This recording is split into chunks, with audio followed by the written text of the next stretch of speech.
Hello everyone. तो इस video में अपन डिस्कस करेंगे जेई मेंस 25 का 28 जनवरी शिफ्ट 1 का क्वेश्चन है। ये क्वेश्चन पिछले जो अपन ने क्वेश्चंस किए हैं उनसे थोड़ा सा डिफरेंट है।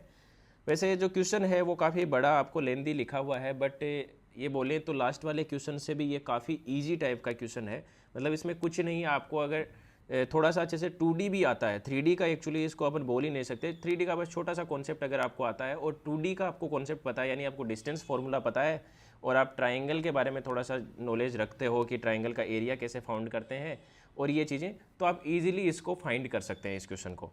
तो देखते हैं सबसे पहले क्वेश्चन में क्या पूछा है। क्वेश्चन में बोला है कि let A be the point on X Y plane, यानी ए कोई पॉइंट है जो एक्स वाई प्लेन पे है, यानी उसका जेड कोऑर्डिनेट 0 हो गया। यहाँ पे अगले ने एक चीज़ बोल दी और 3D का सिर्फ इस क्वेश्चन में ये इतना ही काम में है। फिर आगे बोला is equi distance from the point 032 203 and 001, यानी ये जो ए पॉइंट है ये इन तीनों पॉइंट से इक्वी डिस्टेंस पे यानी बराबर डिस्टेंस पे है। And let B is equal to point 14 -1 and C is point 20 -2, then among the statement, यानी दो स्टेटमेंट दिए हैं, इनके बारे में अपने को बात करनी है। पहला है triangle ABC is isosceles triangle, isosceles right angle triangle, यानी आइसोसेलेस ट्राइंगल वो होता है जिसकी दो साइड्स इक्वल हो, राइट एंगल का मतलब एक उनमें राइट एंगल हो।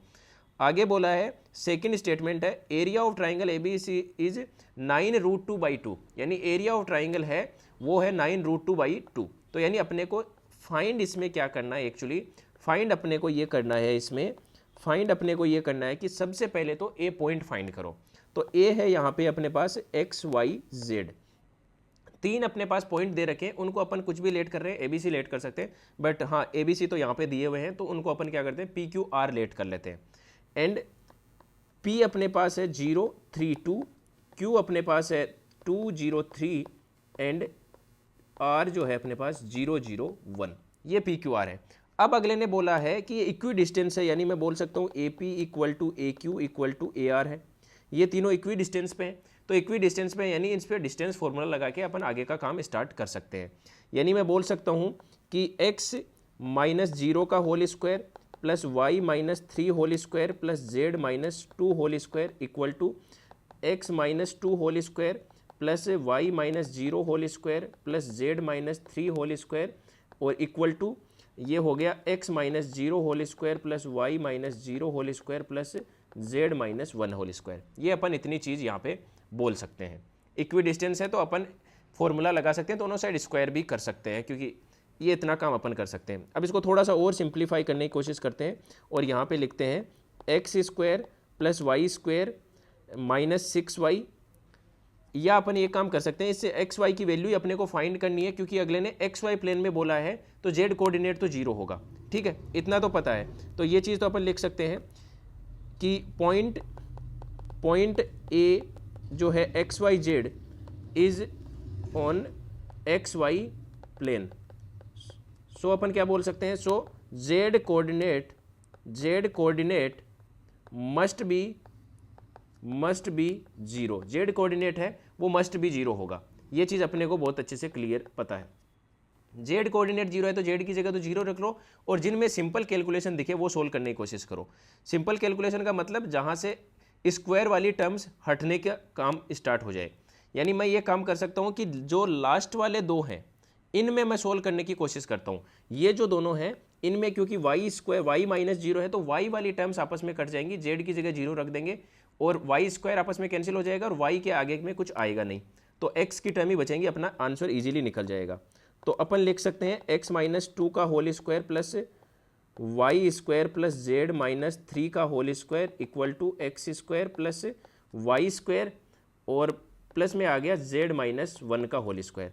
एंड z जो है वो है 0, तो z अगर 0 है तो z की जगह 0 रख दो, तो ये आ गया एक्स स्क्वायर माइनस में 4x + 4 प्लस वाई स्क्वायर और z की जगह 0 रख दिया तो ये आ गया 9 equal to X square plus Y square plus 1। अब अपन यहाँ पे क्या कर सकते हैं, x और y जो कैंसिल आउट हो रहे हैं उनको कैंसिल करो। यहाँ से y स्क्वायर से ये वाई स्क्वायर कैंसिल हो गया, यहाँ से ये एक्स स्क्वायर से ये एक्स स्क्वायर कैंसिल हो गया। अब बचा क्या अपने पास, उसको सोल्व करते हैं। अपने पास बचा माइनस में 4x प्लस में 13 इक्वल टू 1, तो यहाँ पे क्या आ गया माइनस में 4x और इक्वल टू माइनस में 12, तो x की वैल्यू तो आ गई अपने पास 3, x की वैल्यू आ गई 3। x की वैल्यू 3 आई तो अपने को अब y की वैल्यू निकालनी है, क्योंकि z कोऑर्डिनेट तो वैसे ही 0 है। तो y की वैल्यू निकालने के लिए क्या करो, उसी ऊपर वाली कोई भी इक्वेशन है उसमें y की वैल्यू पुट कर दो। तो क्या कर दो, जहाँ पे y आपको दिख रहा है तो y अपने को दिखेगा पहले और सेकंड स्टेप में, क्योंकि सेकंड और थर्ड में तो y कैंसिल हो रहा है। तो ये हो गया, x की वैल्यू आ गई 3, तो 3 माइनस 0 का whole square plus y minus 3 का होल स्क्वायर प्लस z की जगह 0 है तो 4 इक्वल टू x की जगह 3 है यानी 1 का होल स्क्वायर, या डायरेक्ट आप 3 माइनस 2 लिख दो डायरेक्ट अगर कंफ्यूज हो रहे हो तो, 3 माइनस 2 का होल स्क्वायर और प्लस वाई स्क्वायर और प्लस में 9। अपन ने क्या किया, इसको और इस फर्स्ट और सेकंड को यूज किया, ठीक है। तो ये यूज किया, इसको थोड़ा सा सोल्व करते हैं। 9 plus Y square minus 6y plus 9 plus 4 equal to 1 plus Y square plus 9, ठीक है। तो अब इसको कैंसिल करने की कोशिश करते हैं। इस 9 से यहाँ का 9 कैंसिल हो गया, वाई स्क्वायर से यहाँ का वाई स्क्वायर कैंसिल हो गया, और अब बचा क्या यहाँ पे, अब बचा अपने पास माइनस में 6y प्लस में यहाँ पे कितना बचा 13 और एक 14, ठीक है। तो यहाँ पे क्या बचता है, आई थिंक कैलकुलेशन एक बार चेक करते हैं, प्लस में 12, ओके, प्लस में 12 इक्वल टू 0। तो यहाँ से y की वैल्यू जो आई वो अपने पास आ गई 2। तो जो a पॉइंट होगा देन a जो होगा वो क्या है, एक्स वाई जेड। तो x की वैल्यू 3, y की वैल्यू 2 और z की वैल्यू 0, ठीक है। तो a पॉइंट अपने पास आ गया। अब अगला पूछ रहा है ABC ट्राइंगल के बारे में। पहला बोल रहा है कि ABC है वो राइट एंगल आइसोसेलेस ट्राइंगल है, यानी अपने को तो AB, BC और AC जो है वो एक तो निकालना पड़ेगा डिस्टेंस चेक करने के लिए। फिर तीसरा काम करना पड़ेगा अपने को, दूसरा आगे का काम करना पड़ेगा, राइट एंगल देखना, यानी पाइथागोरस अप्लाई करके देखना पड़ेगा, ठीक है। और फिर आगे एरिया पे बात करें तो अपन क्या करते हैं, पहले ABC लिख लेते हैं। तो A पॉइंट तो अपने पास आ गया, एंड गिवन अपने पास है B अपने पास क्या गिवन है, B अपने पास है 1 4 -1, 1 4 -1, 1 4 -1, एंड C पॉइंट अपने पास क्या है, C पॉइंट अपने पास गिवन है 2 0 -2, 2 0 -2। अब अपन क्या करते हैं, देन AB जो है, AB अपन निकालते हैं स्क्वायर रूट ऑफ 1 3 -1 यानी 4, इसका स्क्वायर हो गया, और 2 प्लस आ गया 4 और प्लस में आ गया 1, तो यानी ये हो गया 9, 9 का डिस्टेंस आ गया 3। फिर दूसरा आया BC अगर निकालेंगे तो स्क्वायर रूट ये आ गया 1 प्लस यहाँ पे वैल्यू आ जाएगी 16, 4 - 0 16, और ये आ जाएगा प्लस में 1, तो यहाँ पे वैल्यू आ गई स्क्वायर रूट ऑफ 18। थर्ड अपन निकालते हैं AC के बारे में।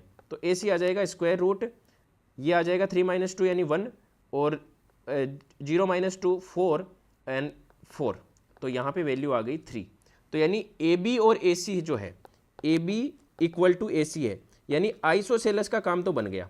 आइसोसेलस के बारे में तो अपन बोल सकते हैं कि जो ट्राइंगल है वो आइसोसेलस है, ठीक है, आइसोसेलस है, इतना तो अपन बोल सकते हैं। नाउ फॉर अपन काम करें राइट एंगल के लिए। नाउ फॉर राइट एंगल, अब राइट एंगल के लिए काम करें तो अपने को इतना पता है कि पाइथागोरस यूज करते हैं, तो कोई भी दो का जो है स्क्वायर का सम तीसरे के इक्वल होना चाहिए। तो अपन बोल सकते हैं कि AB का स्क्वायर जो है प्लस AC का स्क्वायर इक्वल टू क्या, BC के स्क्वायर के इक्वल हो सकता है, क्योंकि BC का ही बड़ा है स्क्वायर। तो यहाँ पे अपन देखते हैं ये आ गया 9 + 9 इक्वल टू 18, तो यानी ये बात ट्रू है। तो ट्रू है तो मैं बोल सकता हूँ कि then triangle ABC is right angled isosceles triangle है। तो यानी पहला स्टेटमेंट जो है वो तो ट्रू हो गया, पहला स्टेटमेंट तो ट्रू हो गया अपना, तो पहला स्टेटमेंट तो हो गया अपना सही, कि इतनी बात तो सही है, इसमें कोई दिक्कत नहीं है। आगे बोल रहा है एरिया ऑफ ट्राइंगल, तो एरिया ऑफ ट्राइंगल तो निकालना बहुत काफ़ी ईजी हो जाएगा। तो एरिया ऑफ ट्राइंगल क्या आ जाएगा, एंड S2 जो क्या बोला है, एरिया ऑफ ट्राइंगल ABC।